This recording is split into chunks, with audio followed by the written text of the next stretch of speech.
Well, thank you, Mr. Chairman. Appreciate the opportunity to participate in this hearing today, which is our, at minimum, annual opportunity to ask questions as we fulfill our obligation to provide accountability over the Department of Justice.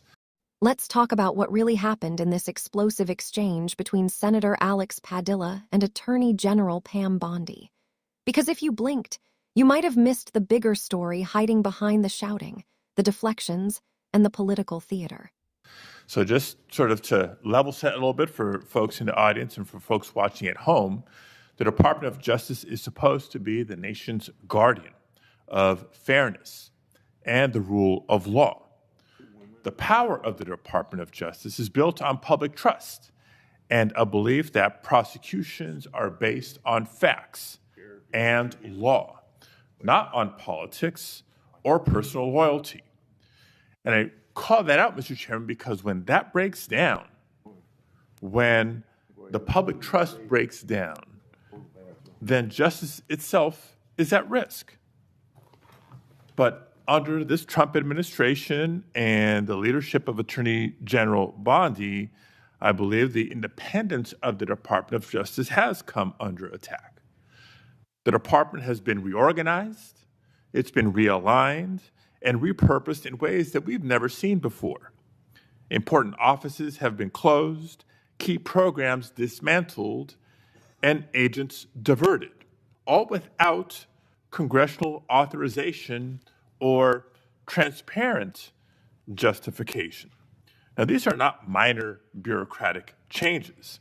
They represent a fundamental shift in the Department of Justice's missions and priorities, its policies, and its practices. Now, for example, career prosecutors have been pressured to change decisions in politically sensitive cases. Ethics oversight has been taken away from independent career professionals and handed to political appointees with little experience in these matters. Internal working groups have been created to revisit investigations involving President Trump and his allies. And together, these steps send a dangerous message that prosecutorial decisions can be driven by political loyalty instead of the law. Now, even more troubling is that the Department of Justice has pulled resources away from organized crime, away from counterterrorism, away from the protection of civil rights, to focus on immigration enforcement. The American people expect a Department of Justice to pursue violent crime, as do I, to pursue corruption and threats to national security, not to serve as an arm of immigration policy, and in so doing, under-resource other critical missions. Now, the Justice Department's credibility depends on the public's faith in justice, and that the justice will be applied equally to every person and not reserved for the powerful or the connected. And that faith must be protected. And so it's in that spirit that this committee has a duty to ensure the department's work remains lawful, remains transparent, and remains true to its highest duty, the fair and impartial administration of justice. Now, that being said, I do want to get into some specific items with Attorney General Bondi here, beginning with the firing of Michelle Beckwith. Michelle Beckwith was a 15-year career prosecutor with the Department of Justice. She prosecuted in her career some of the worst in my home state of California: sex traffickers, transnational terrorists, those who this administration claims to care about and be targeting, prioritizing in taking them off the streets. And it may surprise some to learn that Ms. Beckwith was unceremoniously marched out of her office and fired from her job in July of this year. Why? Not because she failed to do her job, quite the opposite. It was because she had the audacity to remind Border Patrol Chief Gregory Bovino that he was obligated to follow a court order and the Constitution in California. According to reports, she was fired less than 6 hours after she told Bovino he couldn't arrest people without probable cause. 6 hours. So my first question, Attorney General Bondi, is a simple yes-no question. Do you believe that government officials like Gregor Bovino are obligated to follow applicable court orders, whether they agree with them or not, yes or no?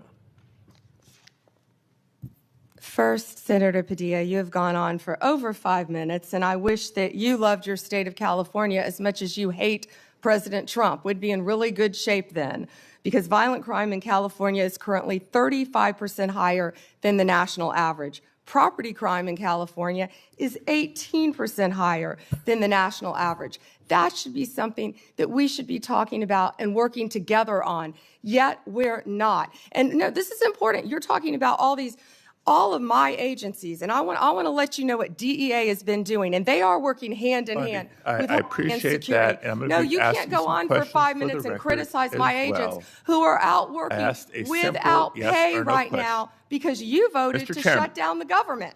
They're out there working without pay. Mr. Chairman, I asked a simple yes or no question. Attorney General Bondi is refusing 4,500 kilos of fentanyl and 50 million fentanyl pills off the streets. While under your watch, FBI, 23,000 violent criminals. U.S. Marshals, 51,000 fugitives. I'm not getting an answer to my question. I'm trying to move on to the next question or the next topic. Mr. Chairman, order, please. Thank you.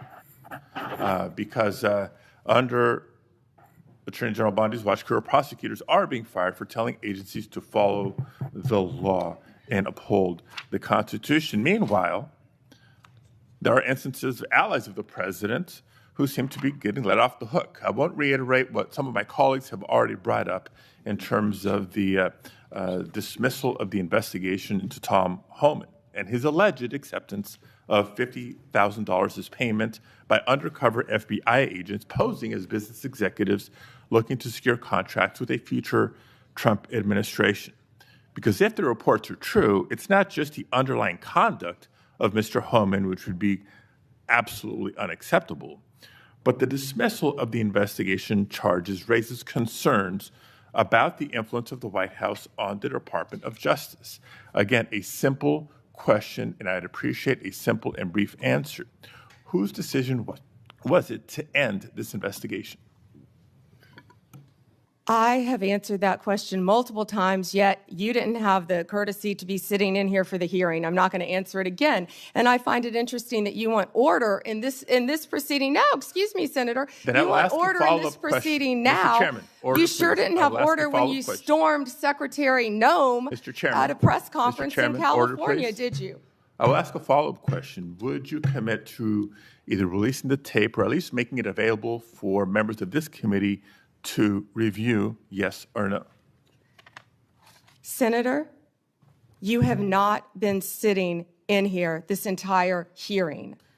I've answered the question, and I also want to tell you that our ATF agents have seized 25,000 illegal firearms. So we will try again and move on to a different In your topic. home state, we are prosecuting illegal aliens please. who have raped and murdered young girls. Thank you. So when I haven't been in this hearing, I've been watching from my office, monitoring the entire hearing, just so everybody is aware. But since I'm not getting answers to my questions, I'll try to ask one last subject area.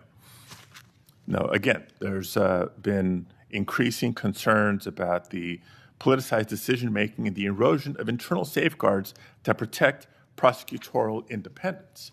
Before we even get into the integrity and independence of prosecutions, you have to ask the question about the independence and integrity of investigations themselves.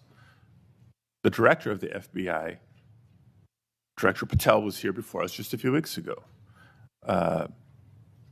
Attorney General Bondi, you are the Attorney General of the United States. Director Patel reports to you. Do you believe he's doing a good job, yes or no? I believe Director Patel is doing a great job. You know where he is right now, Senator Padilla? Right now, you asked me a question. Yes, Director I know Patel where he right is, now and I know is where in he's Chicago, headed because you said it Senator earlier Durbin, in the hearing. fighting to keep You've said Chicago it earlier in the hearing, and yes, I have been paying attention. You know, you want order in here now, yet you stormed the Director of Homeland Security, Kristi Noem. You sure didn't have order that day, did you, Senator? Attorney General, you are under oath. I did not storm the secretary, the video. Oh, that was makes on that very video. That clear. video's been released, I believe, very public. Mr. Chairman, recent actions raise serious concerns about Director Patel's judgment and politicization, including lawsuits from former FBI officials alleging retaliatory firings and his decision to cut off longstanding partnerships with civil rights organizations and his decision to fire an FBI agent for refusing to engage in a, quote, perp walk of James Comey. And on top of all that, his prematurely claiming that subjects were in custody after the shooting of Charlie Kirk. I take Attorney General Bondi's endorsement today of his work as her support for those actions. Thank you, Mr. Chair. May I respond, Senator Chairman? Yes. Under Director Patel, 23,000 violent criminals have been arrested, a 91% increase over last year. More than 1,500 child predators have been arrested. We are making cases in your jurisdiction constantly in California, and I wish you would care about those cases. We have disrupted 1,600 gangs and criminal enterprises, 1,600 gangs within this country, thanks to Director Patel and the great men and women of the FBI. Senator Schmidt. Thank you, Mr. Chairman. How are you today, Attorney General? This was supposed to be a routine oversight hearing. Congress doing what it's constitutionally required to do: ask questions, demand accountability, and make sure the Department of Justice is acting independently, transparently, and according to the law. And from the very beginning, Padilla lays out exactly what's at stake. He reminds everyone watching, especially at home, that the Department of Justice isn't supposed to belong to any president, any party, or any political movement. Its power comes from public trust, from the belief that prosecutions are based on facts and law, not personal loyalty, not politics, and not retaliation. And that's not radical, that's foundational. Padilla's argument is simple but serious. When the public starts believing that justice is selective, when it looks like allies are protected and critics are punished, then justice itself is in danger. That's the lens this entire exchange needs to be viewed through. But the moment this hearing really sharpens is when Padilla brings up Michelle Beckwith. 15 years as a career DOJ prosecutor, handled sex traffickers, handled transnational terrorists, the exact kind of cases this administration claims to prioritize.